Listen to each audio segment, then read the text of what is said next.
আসসালামু আলাইকুম বন্ধুরা, চলে আসছি নতুন একটা ভিডিও নিয়ে। আজকের ভিডিও হচ্ছে আমরা বানাবো হচ্ছে কাবাব। কাবাব বানানোর জন্য আমি এখানে নিয়েছি একটা টুনা। আসলে টুনাটা হচ্ছে মাংস হাড়গোড় ছাড়া, মাংসটা ব্লেন্ড করা। তো তার সাথে নিয়েছি ম্যাজিক মশলা, আছে একটা ডিম, ধনেপাতা, মরিচের গুঁড়া, তারপরে হলুদের গুঁড়া, স্বাদ মতো লবণ, আর পেঁয়াজ, আদা বাটা, রসুন বাটা, সাথে গরম মশলা বাটা। তারপরে আছে সিদ্ধ করা আলু আমি মুথে নিয়েছি। তারপরে আছে চালের গুঁড়ো, আপনারা চাইলে আটাও ব্যবহার করতে পারেন। এবার চলে যাব রেসিপিটা তৈরি করার জন্য। তো আমি এখানে তৈরি করার জন্য একটা বোল নিয়েছি, সাথে তার ভিতরে দিয়ে দিয়েছি আলু সেদ্ধ করা মুথে নেওয়া আলুগুলো। তারপরে আমি টুনার ডিব্বাটা খুলেছি, দেখেন এটার ভিতরে তেল দিয়ে ভিজিয়ে রাখা হয়েছিল, যেহেতু এটা অনেক দিন আর কি থাকে এরকম রাখলে। তো কিন্তু আমরা ব্যবহার করার সময় তেলগুলোকে ছাড়িয়ে নেব। দেখুন আমি কতগুলো তেল হয়েছে, তেলগুলো ফেলে দেব। এগুলো থেকে গ্রান সুন্দর না। তো আমি এবার মাংসের ভিতরে একে একে দিয়ে দিলাম আদা বাটা, গরম মশলা, রসুন বাটা, সাথে দিয়ে দিলাম হচ্ছে মরিচের গুঁড়ো। হলুদের গুঁড়ো হচ্ছে অপশনাল, আর কালারের জন্য আপনারা চাইলে দিতেও পারেন, আবার নাও দিতে পারেন। তারপরে দিয়ে দেবো হচ্ছে স্বাদ মতো লবণ। আর আমি এখানে পেঁয়াজগুলো একদম ছোট ছোট করে কেটেছি, আপনারা দেখতেই পাচ্ছেন পেঁয়াজ একদম ছোট করে কাটা।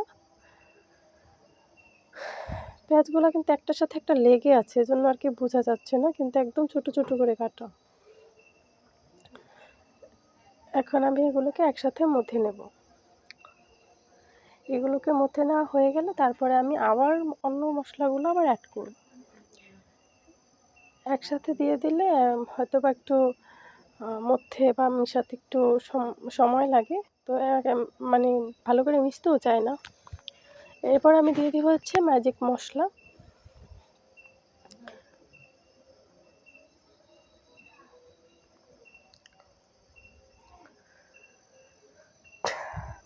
তারপরে হচ্ছে দিয়ে দিচ্ছে ধনেপাতা কুচি। এবার আমি দিয়ে দেব ডিম। ডিমটা দেওয়ার পরে আপনারা দেখবেন যে কতটুকু পানি পানি লাগছে। তো সেই পানি পানি অনুযায়ী নিজেদের বুঝে নিজেরা এখানে আটা বা চালের গুঁড়োটা ব্যবহার করবেন, যাতে করে আপনারা কাবাবের শেপটা সুন্দর করে দিতে পারেন। তো ভিডিওটা ভালো লাগলে অবশ্যই চ্যানেলটাকে সাবস্ক্রাইব করবেন, আর অবশ্যই চ্যানেলের পাশে থাকবেন। অবশ্যই ভিডিওটা কেমন হয়েছে কমেন্টে জানাবেন। তো আমার মাথা হয়ে গেছে। আমার এখানে ডিমের ভিতরে যেই পানিটা ওটা একটু কম ছিল, এই জন্য আমার এটা বেশি নরম হয় নাই। তো আমি সামান্য পরিমাণে চালের গুঁড়ো দিয়েছি। আর দেখুন আমার ডোটা খুব সুন্দর হয়েছে, আঠালো।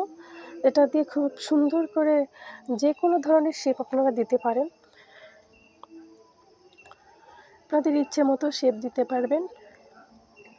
তো আমি এরকম করে বানিয়ে নিচ্ছি।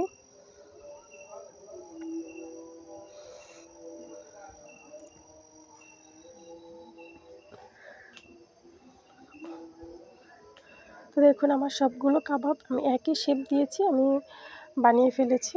আমি একটা কড়াইয়ে পরিমাণ মতো তেল দিয়ে দিয়েছিলাম। তেলটা একটু বেশি গরম হয়ে গেছে। এখন একদম মিডিয়ামে আমি এগুলোকে ভাজছি। আস্তে আস্তে একদম মিডিয়াম আঁচে ভাজলে এগুলোর ভিতরেও হবে, আর ভিতরে না হলে কাঁচা থাকলে কিন্তু মজা লাগবে না। দেখুন আমার ভাজার পরে কালারটা কীরকম হয়েছে। তো সবাই ভালো থাকবেন, সুস্থ থাকবেন, আল্লাহ হাফিজ।